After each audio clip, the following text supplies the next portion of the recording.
El día de hoy vamos a hablar acerca de tórax y vamos a tal vez repasar algunas cosas importantes que ustedes tuvieron que haber visto en quinto año de medicina.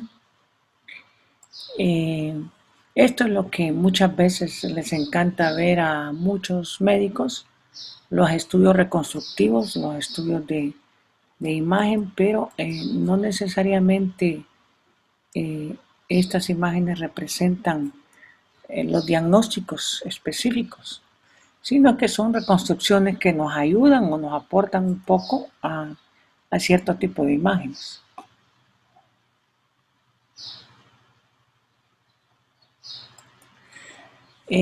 Cuando hablamos de radiografía tórax, estamos hablando de una inmensidad de diagnósticos diferenciales.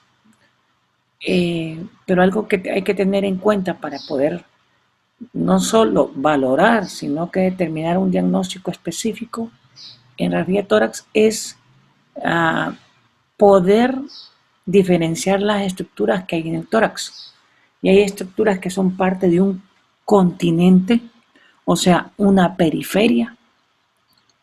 Y en esa periferia está el diafragma, está en la parrilla costal que consta de todos los huesos y la columna, están los músculos, está el tejido mamario en el caso de la mujer y está la piel. Todo eso es parte de un continente que puede tener patología. Y está un contenido que es donde están el mediastino, el corazón y grandes vasos y los pulmones. Entonces, cuando estamos viendo una radiografía de tórax hay que ver todo el contexto, tanto el contenido como el continente.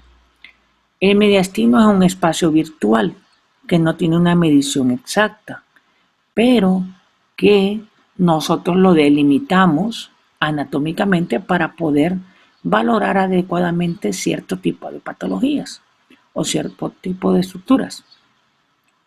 En el día de hoy les voy a dar la tarea que ustedes busquen las diferentes definiciones acerca del mediastino, ¿verdad?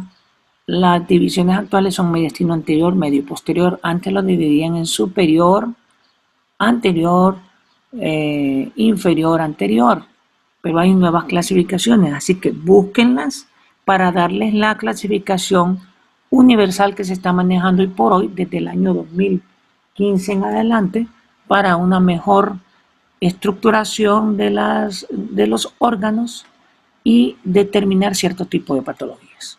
Entonces mañana les preguntaré, ustedes lo buscan el día de hoy. Aquí tenemos una radiografía tórax, ¿verdad?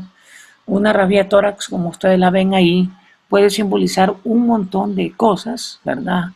De imágenes, pero para su interpretación primero se necesita saber si tenemos una calidad radiográfica adecuada para interpretar. Porque si no es así, tendremos que entender que van a haber ciertas cosas que miremos que no son reales, que no son patológicas, sino que simple y sencillamente son por factores técnicos. Estos factores técnicos que se debe de evaluar en una radiografía antes de interpretarla son 5. El primer factor es saber si una radiografía es PA o AP. El segundo es saber si la radiografía está rotada o no. El tercero es saber si la radiografía está bien inspirada o no. El cuarto es saber si la radiografía está bien penetrada o no. Esa pregunta me la hicieron, creo que fue ayer o antier, uno de ustedes, para saber si está bien penetrada o no. Y la quinta es si la radiografía está centrada o no. Cuando me refiero a centrado es que se mira todo el parénquima pulmonar y se mira parte del continente. Ese continente tiene que ser escápula, clavícula, hombros y las cúpulas diafragmáticas. Porque si en una radiografía se logra ver el contenido y el continente, entonces podemos identificar dónde está la patología, si es en el contenido o si es en el continente. Entonces empezaremos a determinar cómo se puede saber si una radiografía es PA o AP. Tal vez alguno de ustedes me puede decir eso, lo vieron en quinto año.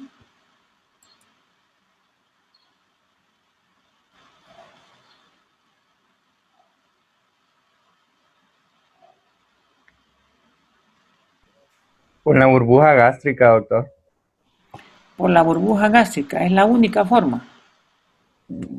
Creo que también por la escápula, creo, ¿no?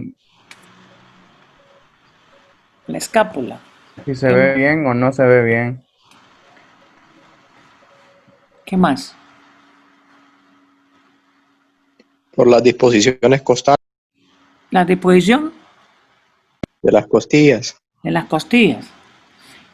Pero hay patologías que me pueden alterar la disposición de las costillas. Entonces yo tengo que diferenciarla entre esas y si es PA. Bueno, como ven, hay parámetros que deberían de manejarlo ya a estas alturas y todavía no los manejan bien. Y aquí es donde los vamos a discutir. Porque necesitan saber si una radiografía que tienen enfrente es buena para dar un diagnóstico o no. Hay tres parámetros con los cuales nosotros vamos a manejar para saber si una radiografía es PA o AP. En primer lugar, la radiografía PA sirve para valorar estructuras cardiopulmonares y la AP sirve para valorar estructuras óseas. Sirven para dos cosas completamente diferentes. ¿Cómo saber si una radiografía es PA o AP? Lo primero es que en posición neutra, o sea, si ustedes tienen sus brazos hacia abajo, las clavículas tienen una posición ligeramente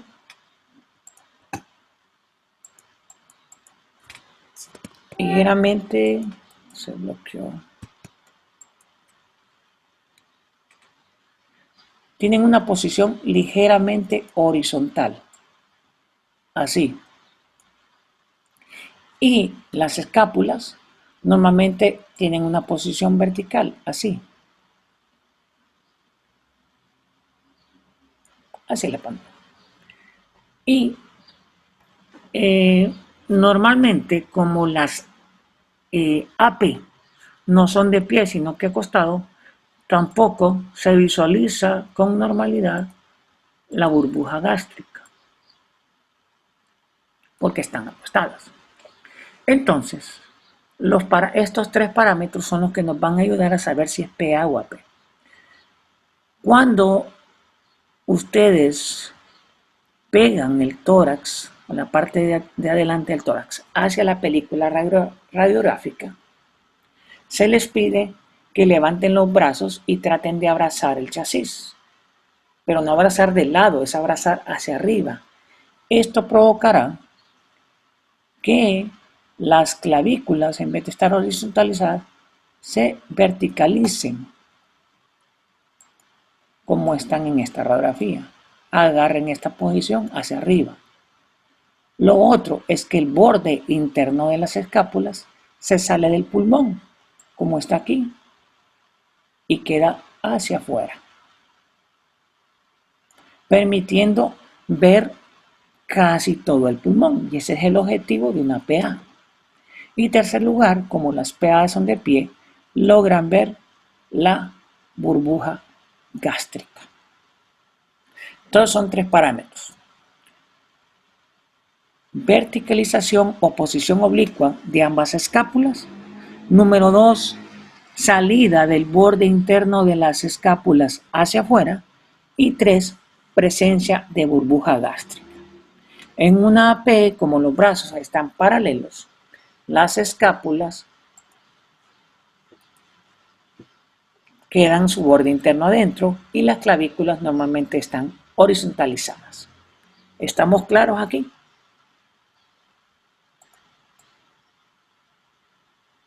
¿Está claro lo que acabo de explicar? Sí, doctor. Ok, bueno.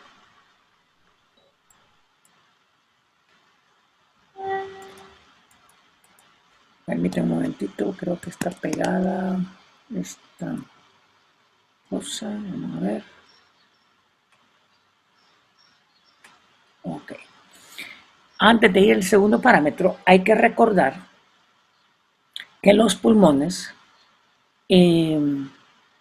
derecho e izquierdo son un poquito diferentes. El derecho tiene 3 lóbulos y el izquierdo tiene 2. ¿Cuál es la importancia de esto? Que en la división de ellos hay cisuras, una del lado derecho, una larga, una corta o horizontal y oblicua. Estas se pueden ver en rayos X, sí. Y a veces, si no se entiende que existen, se pueden dar diagnósticos erróneos o se pueden decir patologías que no son reales. Aquí, por ejemplo, está la cisura horizontal y aquí está la cisura oblicua. Las estructuras que podemos ver en tórax son múltiples. Está el corazón o la silueta cardíaca, el callado aórtico, depende de la proyección, si es AP o lateral, en ambos se tiene que ver. En la lateral lo vamos a ver completo, en la AP solo vamos a ver la angulación, pero no vamos a ver todo el arco, pero sí vamos a ver el callado y la aorta descendente, la silueta cardíaca, los cilios pulmonares, la tráquea y los pulmones, que todo esto es parte del continente. En medio de esto está el mediastino, que es lo que ustedes van a ir a buscar mañana o hoy, de qué se trata. Entonces, todas estas estructuras son las que van a ver la carina, el hilo, la tráquea, el botón aórtico, el corazón y hasta la cámara gástrica, que normalmente está aquí abajo. Si vemos el lóbulo derecho, a su vez, que hay lóbulo superior, medio e inferior, el lóbulo superior está dividido en segmentos: apical, anterior y posterior. El lóbulo medio en lateral y medial, y el lóbulo inferior, que tiene 5 segmentos: uno apical, basal medial, basal lateral, basal anterior y basal posterior. ¿Qué importancia tiene eso? Bueno, cierto tipo de neumonías o patologías se van hacia segmentos, sobre todo cuando estamos hablando de tromboembolias, cuando estamos hablando de neumonías por Klebsiella, la misma TB, etc., nos ayudan porque se van a ciertos segmentos. El lóbulo izquierdo, el lóbulo superior, tiene un ápico posterior, un anterior, una língula superior, una língula inferior. Y el lóbulo inferior es exactamente igual, no en tamaño, pero sí en segmentos, igual que el del lado contralateral. Bueno, aquí tenemos la radiografía de tórax, ¿verdad? Una proyección PA y una lateral. Entonces, ya evaluamos si es PA o AP.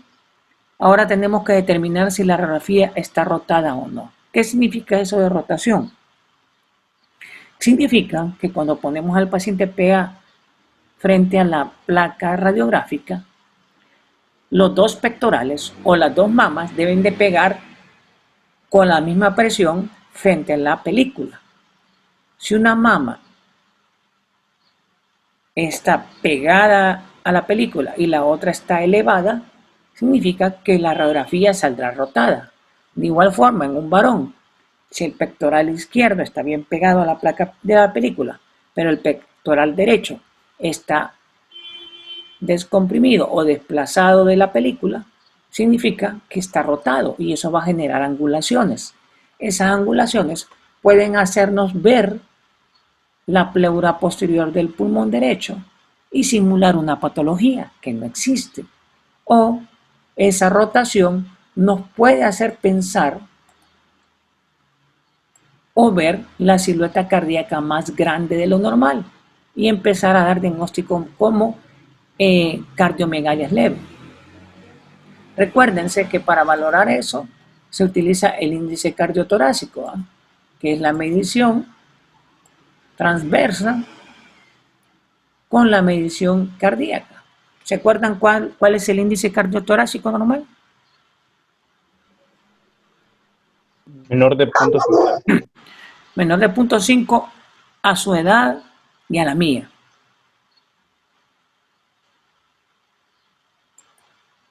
Pero si fuera, permítanme, está metiendo algo aquí, por eso que está fallando. Si fuera una persona menor sería diferente. En un niño debe de ser punto 65 en un recién nacido, puede llegar hasta punto 65. En el primer año, punto 6. Entre los 2 y 3 años, punto 55. Se espera que de los 7 años en adelante ya sea un índice cardiotorácico menos de punto 5, hasta la edad adulta. Entonces, ¿cómo es? Eso depende de qué edad están valorando. Pero si es a su edad, debería ser menor de 0.5. El problema es que con una radiografía rotada puede ser más allá de 0.5 y sugerirles a ustedes de que el paciente tiene cardiomegalia. ¿Cómo podemos valorar si tenemos una radiografía de tórax rotada o no? Vamos a regresarnos a esta imagen porque es una radiografía rotada. Hay dos formas de valorar si una radiografía está rotada o no. Vamos a utilizar unas líneas acá, ¿verdad? Aquí, justamente aquí, está la columna vertebral. Y lo que estamos trazando son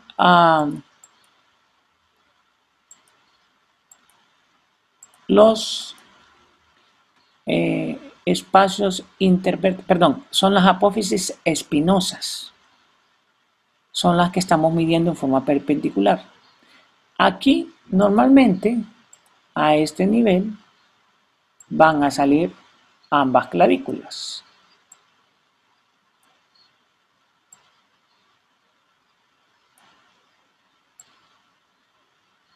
Entonces, podemos utilizar una medición que es la distancia que hay desde este borde hasta la clavícula izquierda y de este borde hacia la clavícula derecha. Ambos tienen que ser del mismo tamaño. La que esté aumentada de tamaño, como en este caso, ustedes pueden ver, en este caso está aumentado su tamaño, significa que la rotación es del lado derecho. Y si la rotación del lado derecho significa que el pectoral del lado derecho no está haciendo contacto con la placa. Esa rotación va a cambiar el tamaño del corazón. No real, sino que en la imagen. Es como que ustedes tengan un objeto y le pongan luz sobre el objeto. Entre más se separa el objeto de la estructura, más magnificado se ve. Y eso es lo que ocurre aquí. Como está separado de acá, se mira más aumentado este lado y podemos decir cardiomegalia. Entonces, para saber si está rotado o no, hay que medir la distancia entre las apófisis espinosas y el borde de la clavícula. En el lado donde esté aumentado, va a ser donde está rotado. También hay otro método. El método es el siguiente. Aquí va a estar, espérenme, vamos a usar otro. Aquí va a estar el esternón y aquí en esta unión van a estar las clavículas.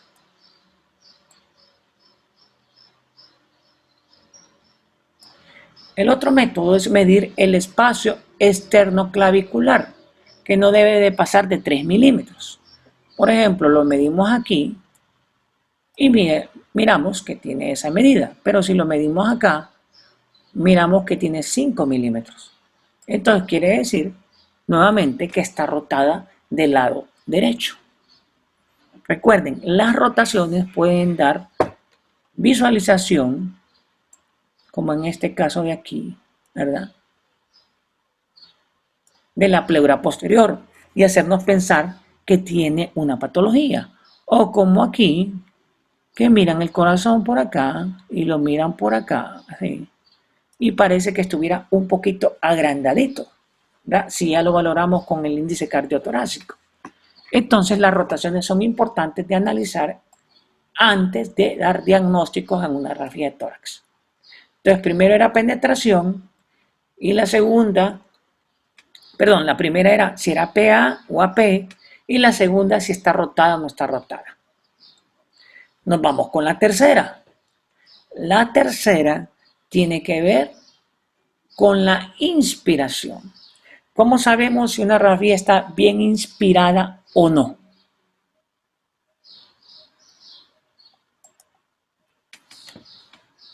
Por el número de espacios intercostales. ¿Me pregunta o me dice? Le pregunto. Ah, no, yo estoy preguntando ahorita. Creo que es por la horizontalización de las costillas. La horizontalización de las costillas. ¿Alguien más?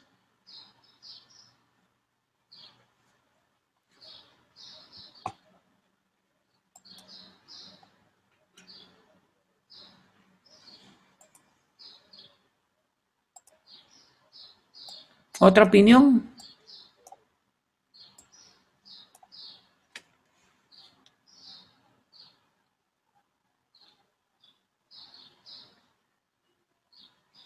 ¿Otra opinión? A ver, Giselle.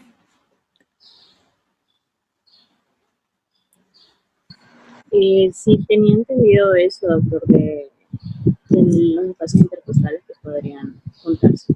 Los espacios intercostales. Catherine, ¿qué opina? Lo mismo, doctor. Los espacios intercostales y la horizontalización de las costillas es lo que tengo entendido. Ok. Pues no es así. Lo que tiene que valorarse para saber si está bien inspirada o no son los arcos costales. Los espacios intercostales pueden estar alterados en una enfermedad obstructiva crónica, como el EPOC, como el asma, como el enfisema. La horizontalización de los mismos también se puede ver alterada en este tipo de patologías. Entonces no podemos tomar como referencia eso. ¿Qué tenemos que tomar como referencia? Los arcos costales. ¿Cuántos arcos costales deberían de verse en una radiografía bien inspirada? 7. 7. ¿Alguien más?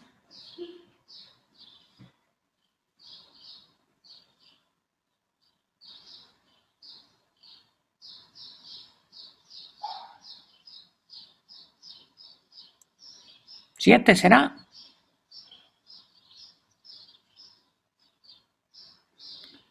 Si son 7, anteriores o posteriores.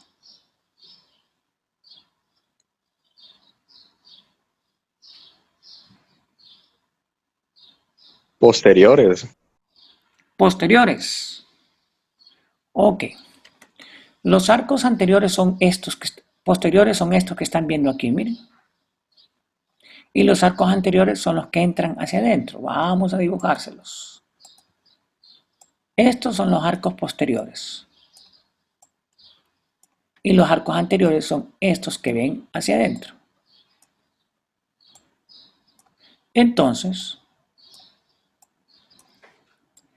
para que estén bien inspiradas deben de ver 6 anteriores, 6 anteriores y 9 posteriores. Si la placa logra identificar 6 arcos anteriores, significa que está bien inspirada. Si logra ver 9 arcos posteriores, significa que está bien inspirada. ¿Para qué importa la inspiración? Nuevamente, si una placa está expirada, las cúpulas diafragmáticas se elevan. Y si se elevan las cúpulas diafragmáticas, elevan la cámara cardíaca y la rotan y ven el corazón más grande. También los campos pulmonares se van hacia arriba y provocan reducción de la expansión bronquial y pueden simular patologías que no existen hasta el punto de ver los bronquios gruesos y empezar a dar diagnósticos de patología bronquial inexistente. Entonces, la inspiración les permitirá a ustedes saber si están viendo una patología real o no. Llevamos 3 parámetros. El cuarto parámetro es el que preguntaron. ¿Cómo saber si está bien penetrada o no penetrada? O sea, lo que llamamos la penetración radiológica. ¿Cómo saber si una radiografía de tórax está adecuadamente penetrada para ser interpretada? Bueno, eso lo determinan los cuerpos vertebrales. ¿Da? Para que esté bien penetrada deben de verse por lo menos solo 4 cuerpos vertebrales. Y cuando digo 4 estoy hablando del cuadradito, de todo el cuadradito. De ahí en adelante solo deben de ver los bordes laterales de los cuerpos vertebrales de T5 en adelante. Ya no se debe ver el cuadrito. Si se ve, la penetración es inadecuada y van a haber cosas en la radiografía de tórax que no son reales. Entonces, eso se llama el factor de penetración. Para saber si está bien penetrada, se necesitan ver única y exclusivamente los 4 cuerpos vertebrales superiores, bien dibujaditos, y el resto ya no se deben de ver. Si se ven todos, significa que hay mucha penetración. Si no se ven ni siquiera los de arriba, significa que hay poca penetración.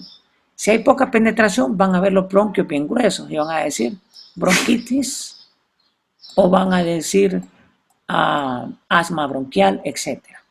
Si miran todos los cuadritos, quiere decir que tiene mucha radiación el pulmón y lo pueden ver más oscuro y entonces van a decir que tiene EPOC. Solo por un factor de penetración. Entonces, como ven, hay cosas que hay que valorar antes de interpretar. Y el quinto parámetro es ver si se mira el contenido y el continente. Aquí, en esta radiografía de tórax, no se está viendo ni el contenido ni el continente adecuadamente. ¿Por qué? Los ápex están cortados. Las cúpulas diafragmáticas están cortadas. Y la pared lateral no se ve adecuadamente. O sea que este paciente puede tener patología y no la vamos a diagnosticar simple y sencillamente porque no está bien centrada. Por ejemplo, aquí no miraríamos un derrame pleural, aunque lo hubiera. ¿Por qué? Porque tiene que haber un menisco, ¿se acuerdan? El signo del menisco en el ángulo costodiafragmático que estaría aquí. ¿Cuántos cc se necesita para borrar el ángulo costodiafragmático y que forma el menisco?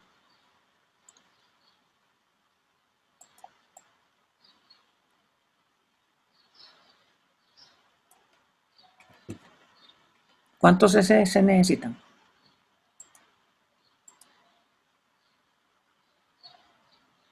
¿Se acuerdan? Una cantidad, díganme.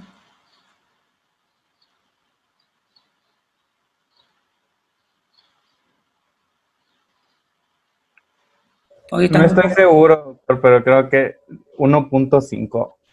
1.5 cc. No, creo que es que no recuerdo, pero yo hay una medida que era en centímetros, pero no me acuerdo cuál es, si es en eso. Los miro un poco callados hoy. Despiértense. Tomen café. Ya ven que es importante saber un cálculo de cuántos cc hay solo con el borramiento del menisco. Porque recuerden, a veces hay derrames pleural tan pequeños que se nos pueden ir en una radiografía de tórax, pero en la clínica no. Porque en la clínica, en la auscultación, usted debe encontrar por lo menos crépitos. Si ya tiene un líquido más espeso, van a ver sus crépitos porque pega como chasquido. Y radiológicamente no los vamos a encontrar, por lo menos en una radiografía PA. Por eso es importante tener una clínica y entender cuándo y cómo lo vamos a ver. Se necesitan más de 160 cc para borrar los ángulos costodiafragmáticos. Menos de eso no lo van a lograr identificar. Bueno, aquí teníamos la radiografía tórax, en la cual vamos a valorar los 5 parámetros en una radiografía PA. La lateral es complemento para ver la silueta cardíaca o una lesión específica. Una vez que tenemos la radiografía enfrente y que ya valoramos los 5 parámetros técnicos, entonces aquí sí es el momento de tratar de interpretar la radiografía. Para poder interpretar esa radiografía, hay que conocer la historia clínica del paciente. Si solo la va a ir a interpretar solo por una imagen, lo más seguro es que se pierda. Tiene que conocer un contexto clínico.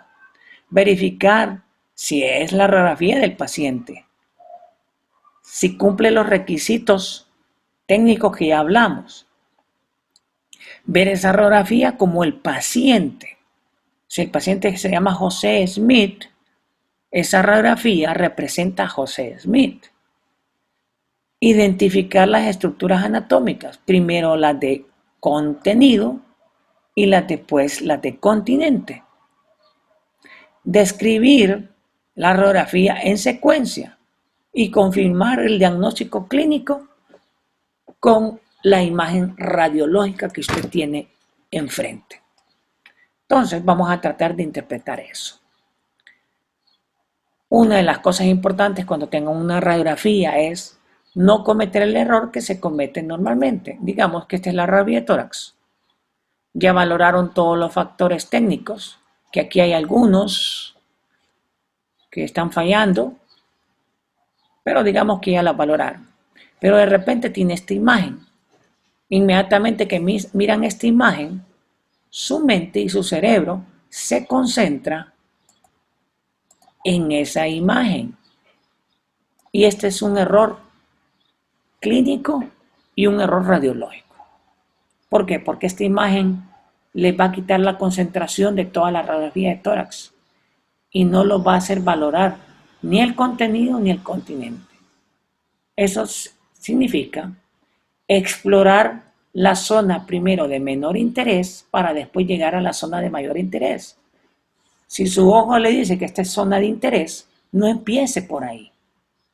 No es el momento.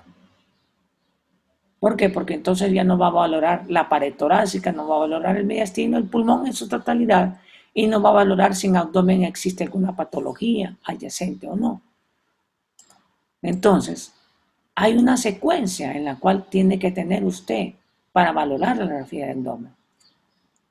Y esa es la que vamos a tratar de enseñar en este momento. La radiografía de abdomen usted la va a valorar de arriba hacia abajo y del centro hacia afuera. Eso le va a dar un orden cronológico y una secuencia. Y cuando le toque, porque en su momento le va a tocar, valorar el nódulo, va a ser a su tiempo y le va a dedicar el tiempo necesario. Pero ya las demás estructuras han sido evaluadas y ya sabe si hay patología aquí o no. A veces un nódulo es benigno y ahí no hay patología. La patología está acá, pero no la vimos por estar enfocados en esta imagen. Entonces, por eso es que hay que tener secuencia para valorar una radiografía de tórax. Aquí tenemos valorando la parte central de un tórax y la parte de arriba de un tórax. ¿Qué es lo primero que hay arriba? La tráquea. Entonces, la tráquea, lo que estamos valorando aquí es el tamaño, si es igual, si es simétrica, si el ángulo de la carina, también me lo buscan, cuál es el ángulo normal de la carina, si es normal o es anormal, si la bifurcación de la carina está correcta, recordando que el bronquio derecho es vertical, si el bronquio derecho es vertical y el bronquio izquierdo es horizontal, y que la tráquea es lo que está más superior y más central. Después sigue el callado aórtico, después del callado aórtico puede ser el hilio pulmonar y después las cámaras cardíacas. O informamos antes las cámaras cardíacas, después el hilio pulmonar para después continuar con el propio pulmón. Pero primero valoramos lo que estaba de arriba hacia abajo y del centro hacia afuera. En este momento valoramos de aquí para abajo y valoramos lo del centro. Una vez que ya lo valoramos, entonces nos vamos hacia la periferia. Pero a irse a la periferia otra vez, de arriba hacia abajo.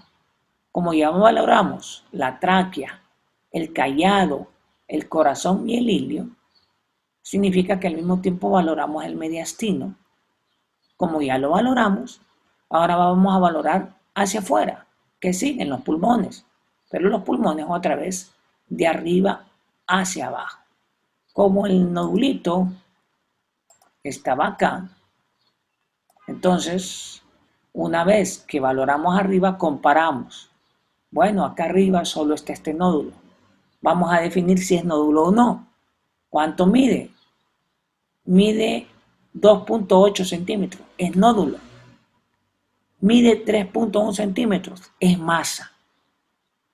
Entonces todo lo que está arriba de 3 centímetros es masa, todo lo que es menor de eso es nódulo. Entonces ya empezamos a describir la lesión. Bueno, es un nódulo, mide 2.8 centímetros.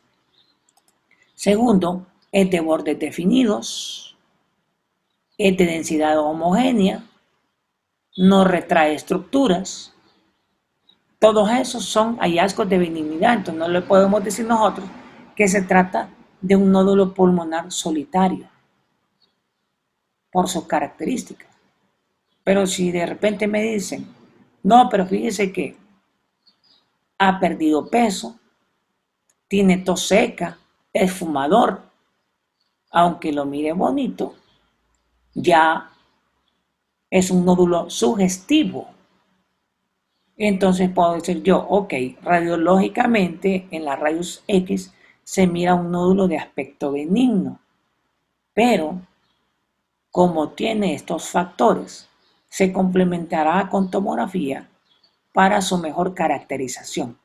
Y la tomografía me complementará algo otras cosas que no puede ver en la radiografía para determinar si es benigno o es maligno. Después de ver y describir este nódulo, me voy para abajo en ambos lados para ver si tiene algo otras cosas como engrosamiento bronquial, como atelectasias, como bronquiectasias, etcétera, etcétera. Los ángulos costodiafragmáticos, si ustedes se fijan, se ven bien.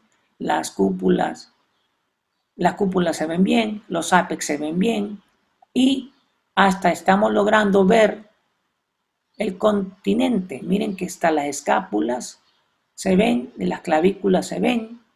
En otras palabras, esta es una radiografía PA, está leve, pero levemente rotada, es muy leve. Está bien inspirada, está penetrada, se miran los cuerpos vertebrales, ¿verdad? Aquí hay un poquito, pero la penetración está adecuada. Entonces, esta es una radiografía adecuada para interpretación, sí. Ya sé cómo la voy a evaluar, ya sé los factores técnicos que están errados y no. Ahora sí puedo interpretar, pero con el complemento clínico, interpretar esta radiografía de tórax y poder determinar cuáles son las posibilidades diagnósticas. Como ya valoramos lo que era contenido, hay que valorar lo que es continente. Y en continente se valora el esternón, la caja torácica por los cuerpos vertebrales, la columna en una proyección PA, la clavícula, las escápulas, que es parte del continente. Después de valorar esto, vamos a valorar los tejidos blandos. Los tejidos blandos es la piel y el tejido graso que tienen densidades diferentes en una rayos X, como en este caso, ¿verdad? Aquí, si ustedes se fijan, hay una banda más oscura, esta es grasa, aquí hay una banda más blanca, este es tejido muscular, este es tejido graso. Si fuera mujer, miraríamos la densidad del tejido mamario y lo miraríamos si es simétrico o no, porque estamos valorando continente. Aquí tenemos otra radiografía de tórax, tiene sus errores técnicos. ¿Cuáles son? ¿Es PA o es AP?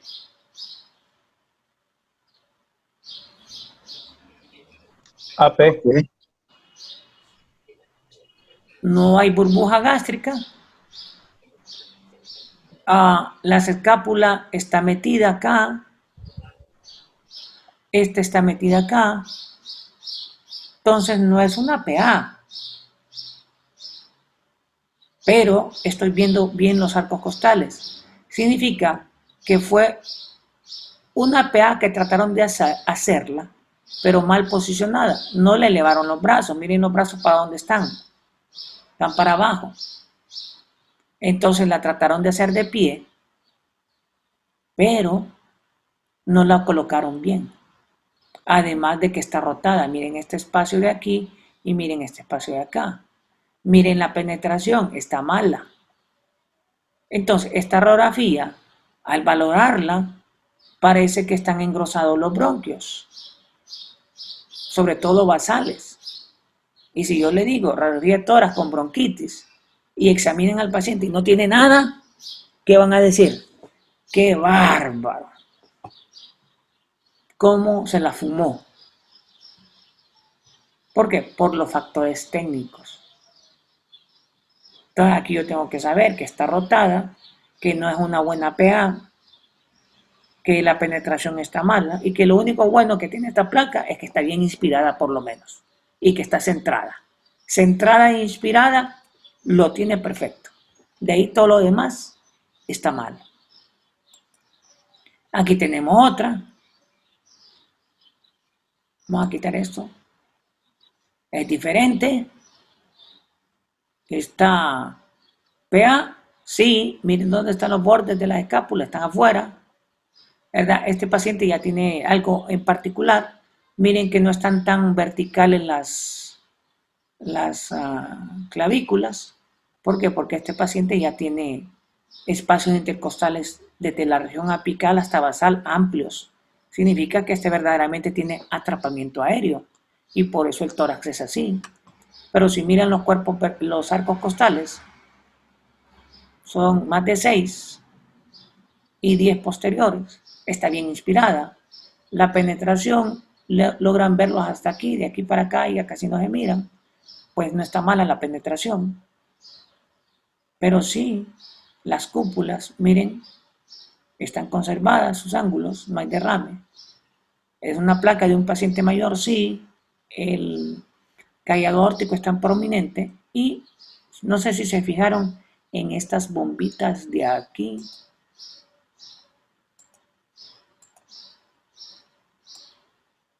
Estas bombitas son cambios degenerativos de los cuerpos vertebrales. Significa que es una persona mayor. Puede ser un fumador, ¿verdad? Y por eso el pulmón es así. Pero eso lo voy a agregar con la historia clínica. Pero la radiografía me puede ayudar a dar un diagnóstico, sí. Pero necesito la clínica, nunca se olviden de eso. Aquí otra radiografía de tórax, donde muestra un botón aórtico prominente y por aquí se mira una calcificación. Significa que puede ser un paciente hipertenso. ¿Cómo lo vamos a averiguar? Por la distribución de los vasos sanguíneos. Normalmente la distribución de los vasos es en abanico, así. Pero aquí hay vasos que van un poco rectos hacia arriba y son del mismo tamaño que los de abajo. Cuando hay verticalización de la trama vascular y cuando el diámetro de la trama vascular es igual al diámetro de la trama inferior, significa redistribución de flujo. Son signos de hipertensión arterial. Si la hipertensión arterial prosigue y el corazón se aumenta, el flujo se verticaliza y el grosor se vuelve mayor que el inferior.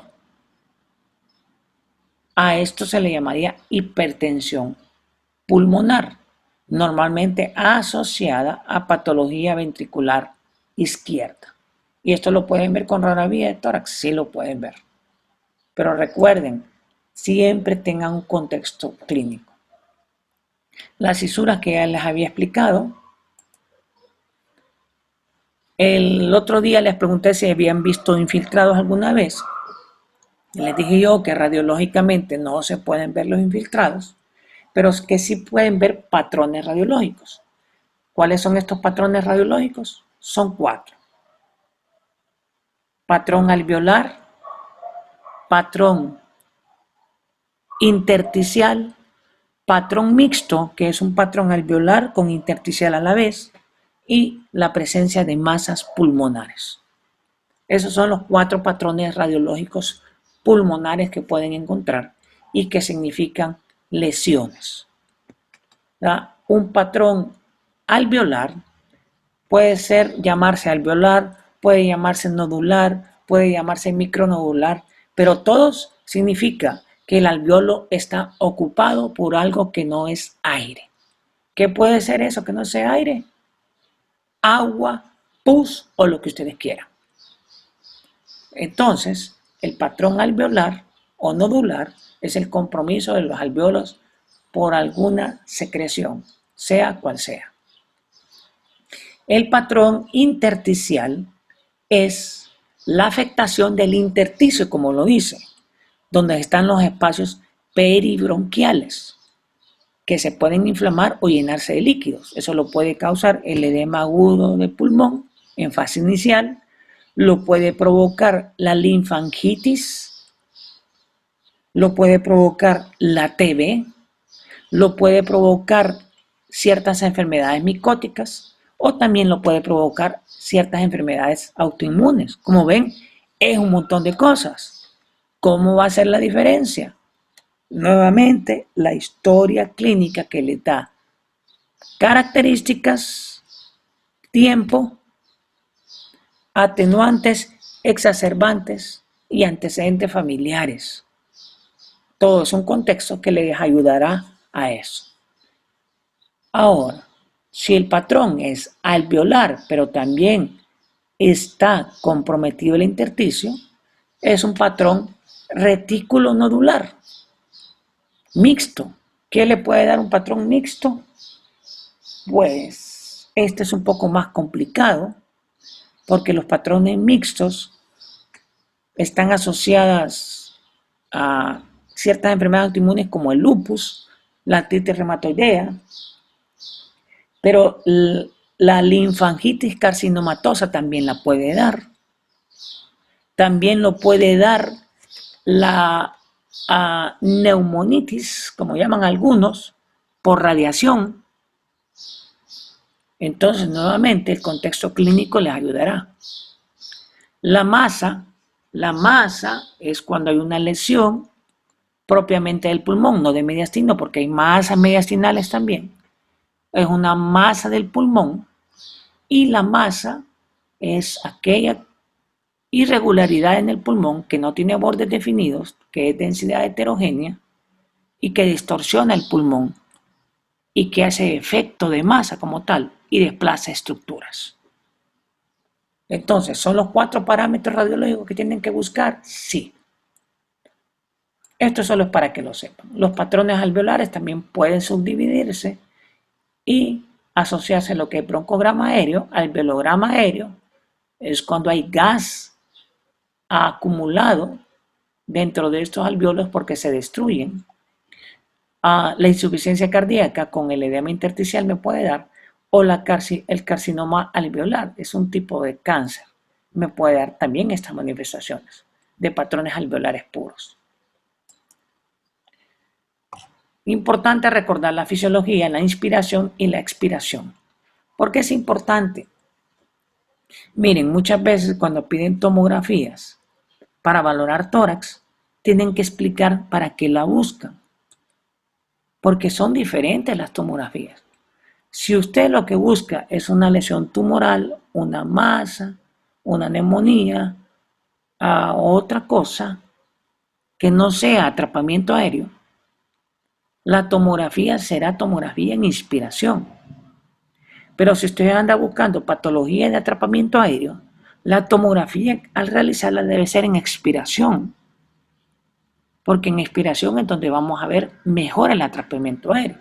Entonces deben de especificar en su solicitud qué anda buscando con la tomografía. No solo poner TAC de tórax y se acabó. Es importante tener un contexto clínico para dar con un diagnóstico radiológico. La unidad funcional, el alveolo, ¿verdad? Donde están los bronquiolos terminales, la vesícula pulmonar y los alveolos pulmonares, donde se hace la transferencia del oxígeno, ¿verdad? De la sangre eh, que viene de los pulmones y que va a ser transferida hacia la aorta y después esa sangre oxigenada va a ser transferida a todas las estructuras del organismo, como ser cerebro, riñón y corazón, que son los principales que se alteran cuando hay disminución de la oxigenación, como le llamaremos órganos de choque. ¿Se acuerdan de la parte que habíamos dejado apartada que se llama mediastino, que es un espacio virtual? Este mediastino también es importante estudiarlo cuando hablamos del corazón y que hablamos de la parte central. Ahí debemos de haber estudiado el mediastino, porque el mediastino tiene sus propias patologías, ¿verdad? Y las lesiones del mediastino se manifiestan más como tumoraciones. Entonces hay tumores del mediastino anterior, del mediastino medio y del mediastino posterior. Del mediastino anterior son las 4T: tiroides, timoma, teratoma y terrible linfoma. Esas son las 4T que vamos a encontrar en lesiones de mediastino anterior. En mediastino medio está todo lo que hay en vasos, como ganglios linfáticos, como alteraciones congénitas, como patología de tráquea o esófago, o de la propia aorta, como los aneurismas. Y en el mediastino posterior, todas las lesiones del 90-95% son de origen neurogénico, o sea, son tumores que están asociados al sistema nervioso. Como les dije, el mediastino medio van a haber patología de aorta, de esófago, de grasa o de ganglios linfáticos. El esófago, como la calasia, la hernia hiatal también está por ahí, se puede asociar. Entonces, es importante conocer esos compartimientos del mediastino para poder clasificar a qué nivel está y saber el diagnóstico diferencial. A pulmón pueden haber metástasis, sí. Es tan extenso, pero tan extenso, que todos los tumores del genitourinario pueden darme metástasis a pulmón. Cáncer renal, cáncer de uréteres, cáncer de testículos, cáncer de próstata, cáncer de vejiga, y en el caso de las mujeres, cáncer de ovario me puede dar allí. Todos los cánceres de cabeza y cuello me pueden dar metástasis ahí. Cáncer de mama, frecuentemente. El melanoma, que es el más difícil de diagnosticar, me puede dar metástasis en cualquier parte, pero siempre hay que tenerlo como diagnóstico diferencial. Aquí tenemos, si estamos hablando de los tumores de mediastino anterior, uno de los primeros y más frecuentes es el linfoma. El linfoma se puede presentar en mediastino anterior, pero también puede estar en mediastino medio. ¿Por qué? Porque hay ganglios linfáticos también. Es más frecuente en mediastino anterior, mucho más frecuente. Pero cuando hay masas en mediastino medio, siempre hay que considerarlo también. Entonces, aquí lo que estamos viendo en esta radiografía es un ensanchamiento mediastínico. O sea, el mediastino se ve ancho de aquí y de acá. Debería de estar como por aquí, ¿ve? Pero se ve ancho.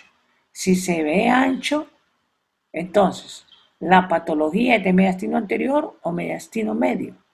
Pero la característica es que aquí los cilios por ese ensanchamiento se están borrando. Si se están borrando significa que está anterior, como aquí, ¿ve? Aquí está el hilio. Aquí está el otro hilio. Y la masa está por delante, entonces lo borra. Entonces ya sabemos que es de mediastino anterior. Si tomamos una radiografía lateral, empezamos a ver que hay una cosa aquí. Y eso no se identifica a dónde está. Esta es una radiografía, la que está al final es una radiografía normal. ¿Ven la diferencia entre una patológica y una normal?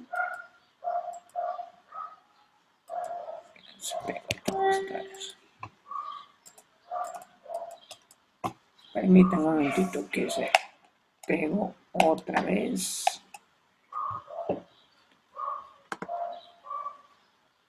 Entonces, vamos a ver si me permiten moverse.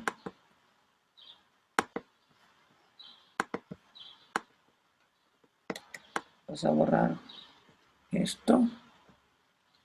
Entonces, aquí hay otra imagen donde hay otro ensanchamiento mediastínico, lo ven aquí, y la tomografía está reflejando una lesión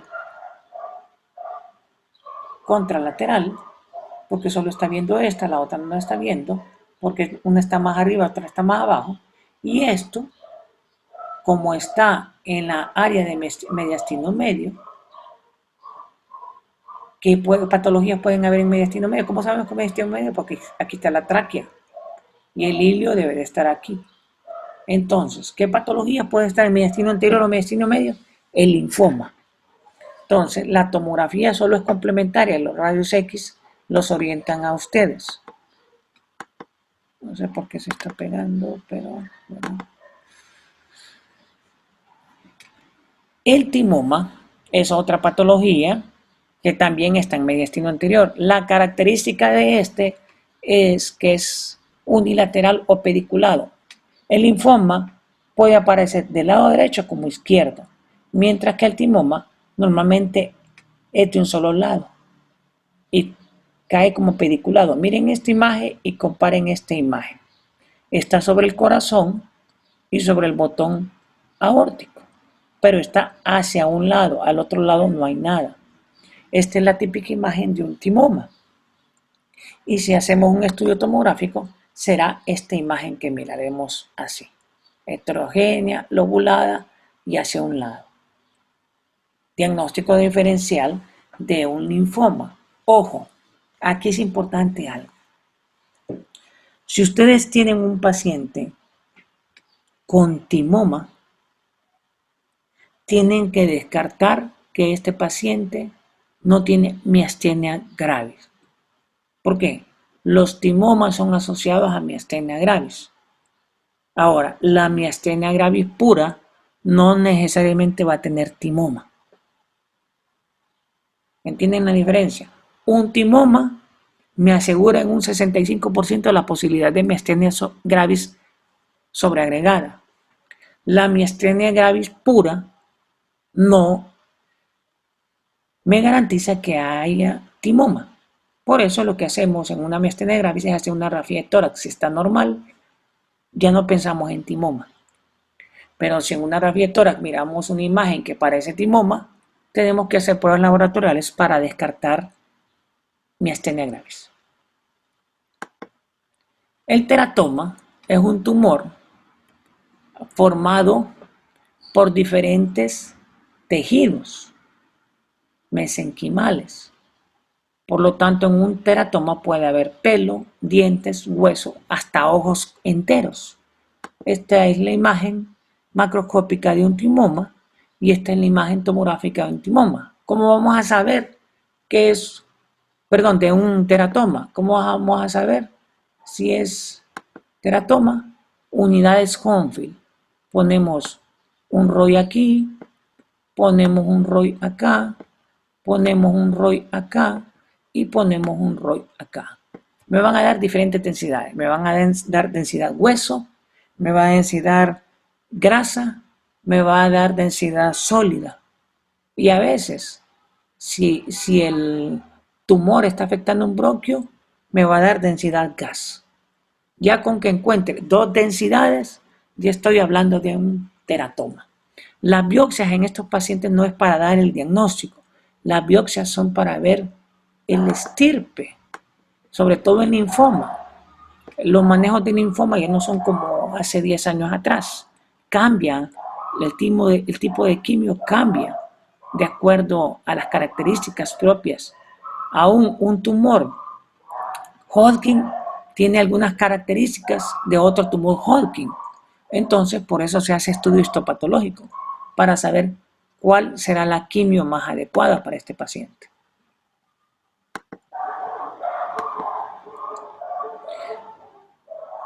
Patología de mediastino medio, infrecuente de verla, porque nosotros no tenemos tanto tendencia a ver este tipo de pacientes con obesidad mórbida como en Estados Unidos. Aquí nosotros vemos pacientes obesos, pero no necesariamente con obesidad mórbida. Obesidad mórbida es aquella que el límite de peso es de un 60 a 70% más allá de un sobrepeso, ¿verdad? Estamos hablando de personas que pesan 400, 500 kilos, son esas personas que ustedes ven encamadas. ¿Qué pasa con esos pacientes encamados? Las cúpulas diafragmáticas se elevan porque el abdomen se vuelve globoso, hay disminución de la ventilación, hay atelectasia basales, pero también ocurre algo.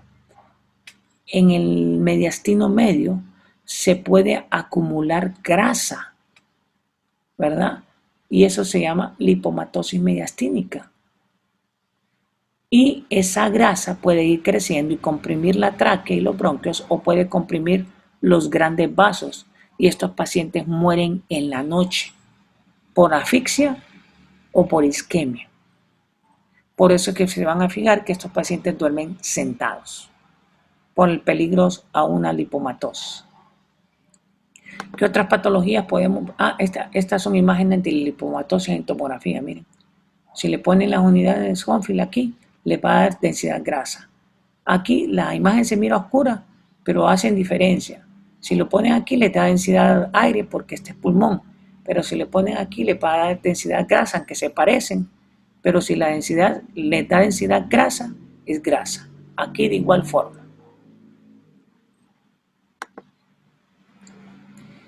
En mediastino posterior, como les dije, la mayoría de lesiones tumorales que aparecen son de origen neuroendérmico, como ser el neuroblastoma, el schwannoma, el ganglioneuroma, el meningocele, hasta el meningioma pueden aparecer aquí y normalmente pueden afectar las estructuras óseas o las salidas nerviosas. Diagnósticos diferenciales, los accesos, pero los accesos tienen que ver también con patología ósea de mediastino posterior.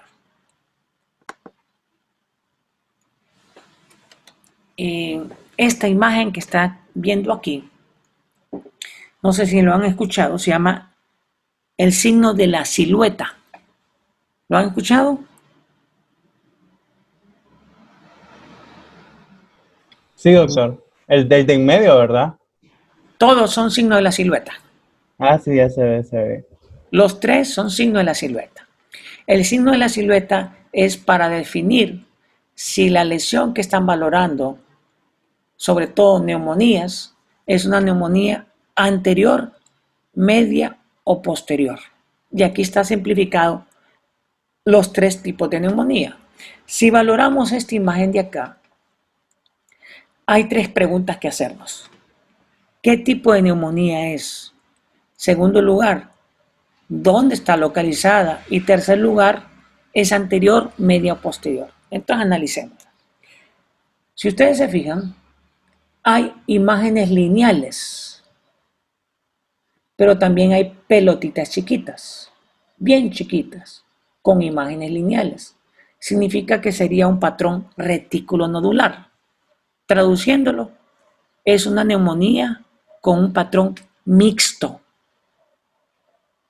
Afecta a los alvéolos, pero afecta el intersticio. Entonces, es mixto. ¿Dónde está localizado? Vemos lóbulo superior, vemos lóbulo inferior, pero el lóbulo medio no lo vemos. Entonces, es una neumonía mixta del lóbulo medio en el lado derecho. Y la tercera pregunta, ¿es anterior, media o posterior? La vamos a clasificar como anterior. ¿Por qué? Porque aquí ven el borde del corazón bien definido. Aquí lo empiezan a ver y lo pierden. Y aquí vuelven a verlo. Pero el borde de aquí se pierde totalmente. ¿Por qué lo pierden? Porque la neumonía, como tiene la misma densidad del corazón, porque es bien blanca, borra la imagen de la cámara cardíaca y borra la silueta cardíaca. Entonces, aquí está el signo de la silueta, identificando que es una neumonía anterior. En este otro caso, aquí, vamos a ver, aquí otra vez está la silueta cardíaca, aquí la ven, va acá, aquí la ven, y aquí logran verla, sí se ve, aquí también, pero aquí está tenue, ligeramente borrada, no desaparece, pero aquí miran una imagen con chibolitas. Aquí hay otra chibolita. Aquí hay otra chibolita. Aquí hay otra chibolita. Aquí hay otra chibolita. Entonces, esta es una neumonía alveolar o nodular del pulmón izquierdo. ¿Dónde? En el lóbulo superior. Adelante, en medio o atrás. En medio. ¿Cómo sé que está en medio? Porque distorsiona la línea de la silueta, pero no la borra, la atenúa, pero no la borra. Entonces significa que está a la par. Si estuviera adelante, la borraría como acá, pero aquí solo la atenúa. Entonces es una neumonía alveolar del lóbulo superior y parailiar o media. La tercera imagen, otra vez está la silueta cardíaca. Aquí vemos el borde de la silueta del lado izquierdo, pero aquí en el lado derecho se mira mejor definida que en el lado izquierdo. ¿Por qué? Porque atrás del corazón hay una imagen blanca y esta imagen blanca es toda esta. Si ustedes se fijan, no tiene líneas definidas y no se miran pelotitas. Pero como no se miran líneas, es una neumonía alveolar, pero con ocupación total de todos los alveolos. A este se le llama consolidado neumónico, pero es de tipo alveolar. Ya cuando no hay alveolos libres, sino que todos están ocupados, va a formar como una especie de masa. Lo que pasa es que no desplaza. ¿Dónde está localizado? En el lóbulo medio. Anterior, medio, posterior. Posterior, ¿por qué? Porque la silueta cardíaca está más intensificada que en el otro lado. Entonces, a todo esto se le llama el signo de la silueta. Si el borde de la silueta se borra, es anterior. Si el borde de la silueta se atenúa, está parailiar o paracardíaco. Y si el borde de la silueta se aumenta increíblemente o se define más, está posterior. Vale, no quiero borrar. Okay.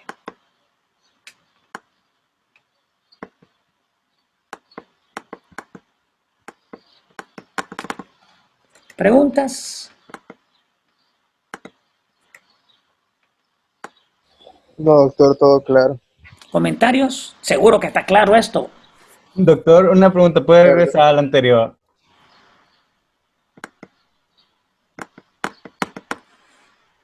Espérame que vamos a ver aquí. En la de en medio, es que yo no sé si lo estoy viendo solo yo o que se ve como, no sé si, que se mira la silueta del corazón del lado derecho y que se ve como otra silueta como del corazón en la de en medio. En esta. Como en la, ajá, en esa, Mira otra cosa aquí. ajá, como el pericardio o algo así, no sé. Ok, y entonces, ¿por qué está viendo esa imagen? No sé. ¿Está Pero rotada sí, o no está rotada? así está rotada. Ah, eso es precisamente, que está rotada. Entonces una rotación se podría ver como un falso derrame pericárdico. Claro, precisamente por eso que usted tiene que saber cómo están los parámetros técnicos de su radiografía. Ah, ok. Y a eso tiene que agregarle la clínica que usted tiene. Qué buen detalle que usted vio. pero es una radiografía rotada. Yo ya Ok. espero encontrar eso.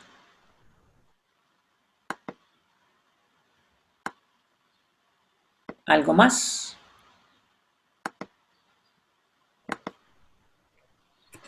No, y sí, todo bien, doctor. Bueno, si no hay pregunta, entonces, perfecto. Nos estaremos Gracias, viendo, doctor. si Dios quiere, el día de mañana. El lunes, doctor. Ah, ves, hoy es viernes. El lunes, Sí. sí.